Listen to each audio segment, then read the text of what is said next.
Hey everyone, this is San Diego magician Tom Interval. Welcome to another Interval of Magic. It's Tuesday, February 19th, 2019. Now, before I get into today's topic, I would like to thank two people who have this week become my patrons on Patreon. James Hodge and Lupe Nielsen. Guys, thank you again so much for supporting me. It takes time and resources to produce these videos. And I've said this before, I really can't do this without you. So thank you again. If you like my videos, if you like the videos I produce and you want to gain access to weekly, exclusive, patron-only bonus videos, then please drop by my Patreon page and support me by becoming one of my patrons, just like James and Lupe.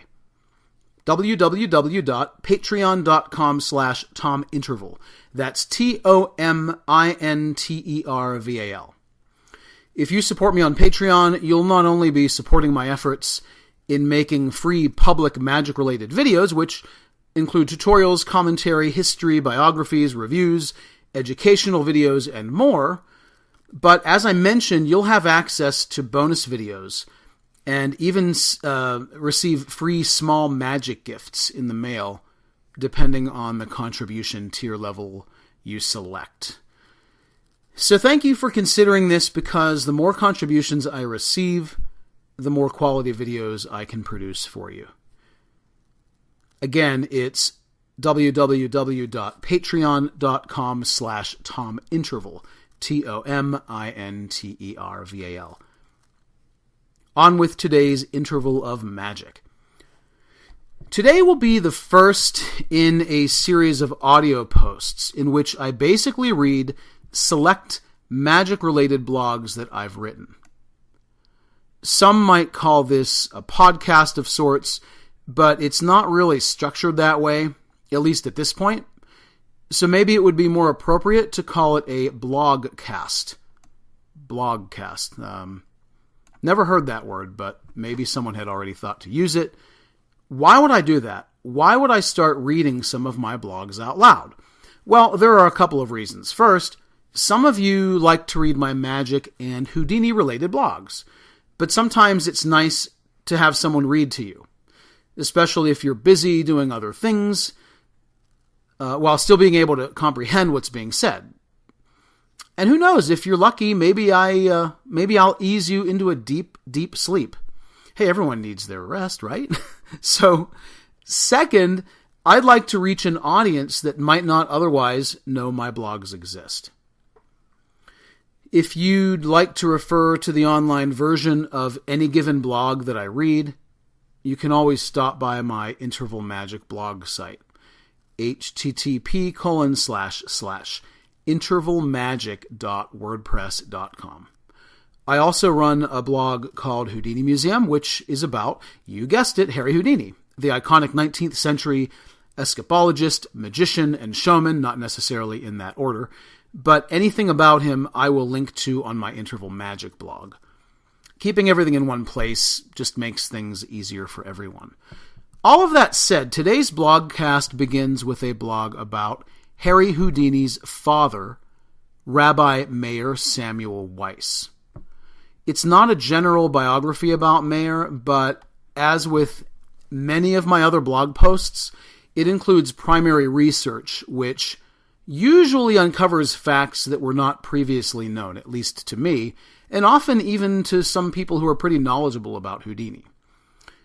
So while this particular blog is not technically biographical in nature, it does reveal some things about Houdini's father that we previously didn't know, or at least that I and many of you probably didn't know. One notable fact here is that it's widely believed that one reason Mayer's congregation fired him was that he didn't speak English, and I argue that this is not true. And you'll see why if you continue to listen or read the blog. So let's begin today's blogcast, which was originally posted, well, the blog itself was posted on June 29th, 2018. Rabbi Weiss's Farewell Sermon by Tom Interval. When Reverend Dr. Mayer Samuel Weiss arrived in the United States in 1876, doubt likely plagued his mind. At 47, he wasn't a young man anymore, but he wanted to create a better life for his family back in Budapest. It took him 2 years, but Mayer, a highly educated rabbi, finally landed a good job in Appleton, Wisconsin. The Zion congregation, comprised of more than 75 people from about 15 families, sought a spiritual leader and appointed Mayer its pastor. On September 28, 1878, the Appleton Crescent expressed hope that the, quote, able rabbi, who has been here a few weeks, end quote, would, quote, remain permanently among us, end quote. Mayer was 5,000 miles away from everyone he loved, but he wouldn't be alone for much longer. His wife, Cecilia, and the 5 children, including 4-year-old Eric, who would later achieve worldwide fame as Harry Houdini, joined him in Appleton that year. The family enjoyed an idyllic life in a flourishing farm town that seemed to embrace Mayer with nothing but respect and admiration. Describing a wedding he officiated in 1879, the Crescent wrote that, quote, the venerable appearance of the excellent rabbi commanded the most profound respect, end quote. At another wedding reported in the Crescent the following year, quote, the rabbi is said to have been particularly felicitous in his address and fatherly advice to the newly wedded couple, end quote. Yet respect and admiration weren't enough. By 1882, the year Mayer officially became a citizen of the United States, the congregation, or possibly its president and future Appleton mayor, David Hamill, had serious reservations about the rabbi. Quote, some of the leading actors in the congregation, thinking he had grown too old to hold his position, supplanted him for a younger man, end quote, Houdini later wrote in Will Goldston's The Magician Annual of 1909 through 1910. Major biographies about Houdini, including Kenneth Silverman's Houdini, The Career of Eric Weiss, and Houdini, The Making of America's First Superhero by William Kalush and Larry Sloman, similarly attribute the rabbi's ousting to his age, old world views, and inability to speak English. No one definitively knows why the congregation wanted to replace Mayer, who led the group before it even had its official synagogue, Temple Zion, on the corner of Harris and Durkee Streets. Before that, they met on Fridays and Saturdays in Oddfellows Hall on College Avenue. Age and outdated views are feasible explanations, but the 3 languages he spoke, which were Hebrew, Hungarian, and German, shouldn't have been an issue since probably most members of the congregation were among the 3 waves of German immigrants to settle in the United States from 1845 to 1893. Plus, the rabbi that the congregation chose to replace Mayer, Ferdinand J. Solomon of Westphalia, Germany, didn't know how to speak English. Quote, he is a cultured gentleman, end quote, wrote the Crescent about Solomon on September 16, 1882, quote, and is becoming generally acquainted among the people, although he labors under the disadvantage of being unable to speak the American language, a difficulty he is determined to overcome as speedily as possible, end quote. Solomon gave his first sermon to the Zion congregation about a month before that story was published, and exactly 1 week after Mayer gave his farewell sermon on Sunday, August 6, 1882. The Appleton Post published the announcement on Thursday, August 10. Here's the announcement. A change of clergyman. Reverend Mr. Weiss, who has been pastor of Zion's church in this city for several years past, preached his farewell sermon as such last Sunday. The congregation has engaged in his stead Reverend Mr. Solomon, a man of learning and various other accomplishments. It is expected that Mr. Solomon will officiate the first time next Sunday. Described by the Crescent as, quote-unquote, highly polished, Solomon was a graduate of Munster University in Westphalia. So what did Solomon have that Mayer didn't? Greater eloquence, more progressive ideas, German blood, a willingness to learn English, or was Mayer's firing related to something completely different, such as a falling out between him and Hamill? The latter might help to explain why Mayer wasn't mentioned in a lengthy feature article in the Crescent about Temple Zion's dedication on September 14, 1883, or in any dedication announcements leading up to that day. That's a pretty blatant omission, considering Mayer helped plan the temple.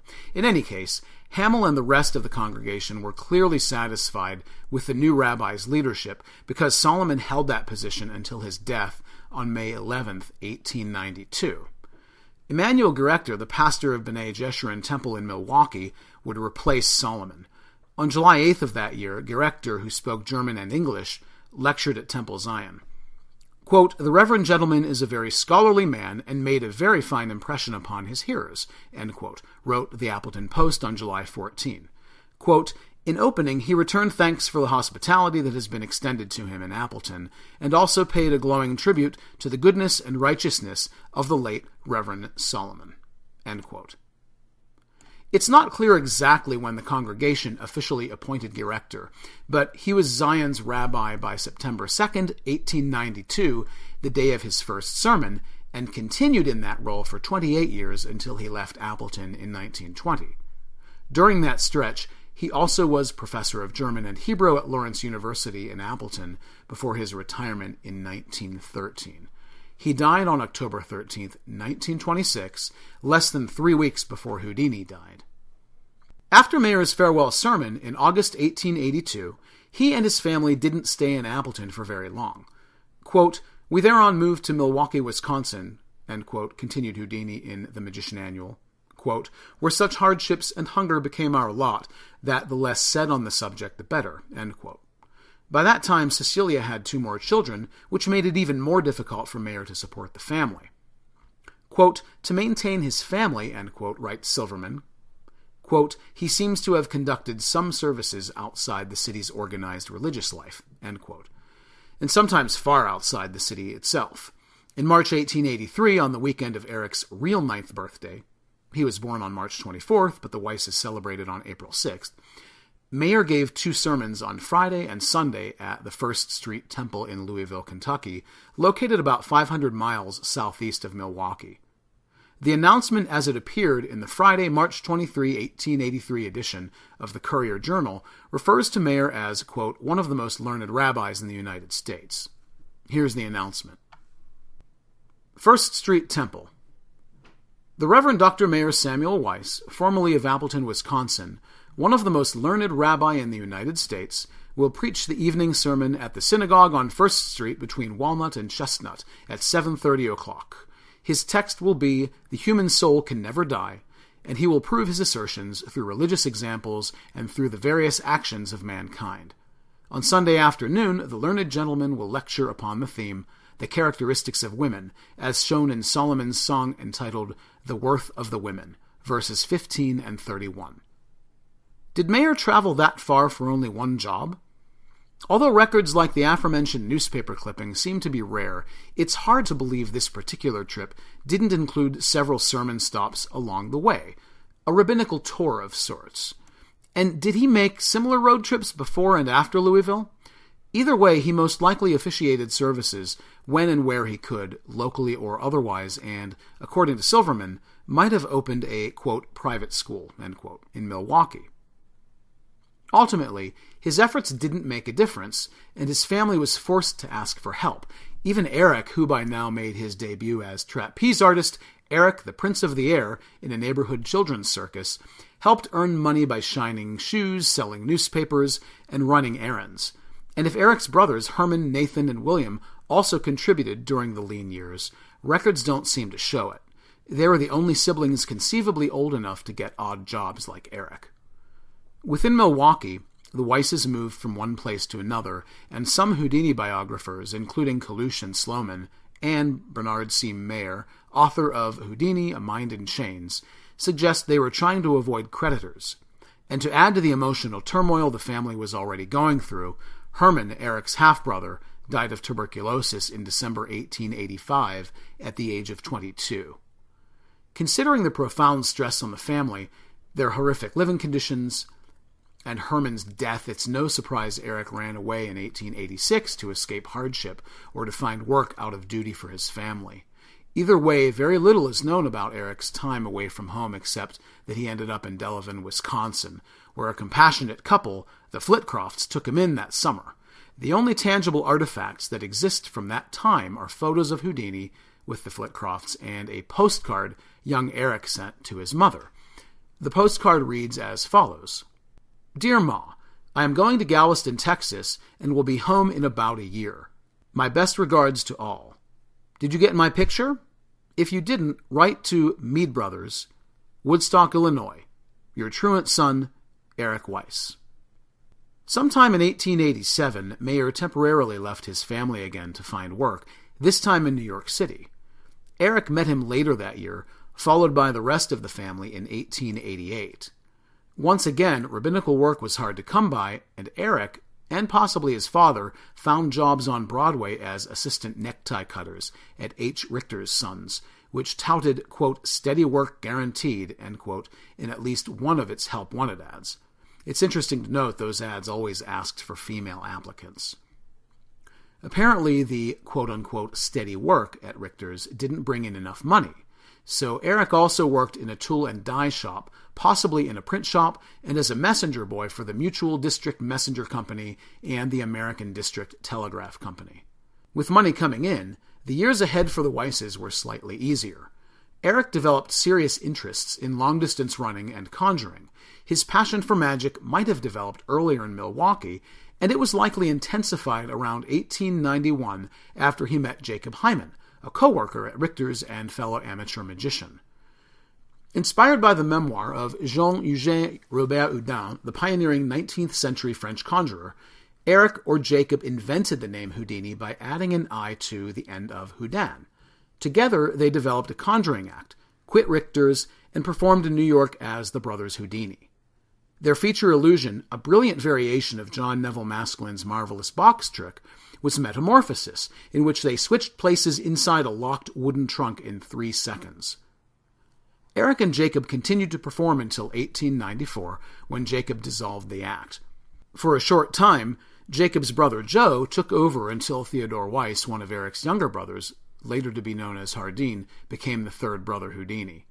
But Eric and Theo's partnership also was short-lived. At the beginning of June 1894, Eric met Wilhelmina Beatrice Rahner, otherwise known as Bess, in Coney Island, New York, and after a whirlwind courtship, married her a few weeks later.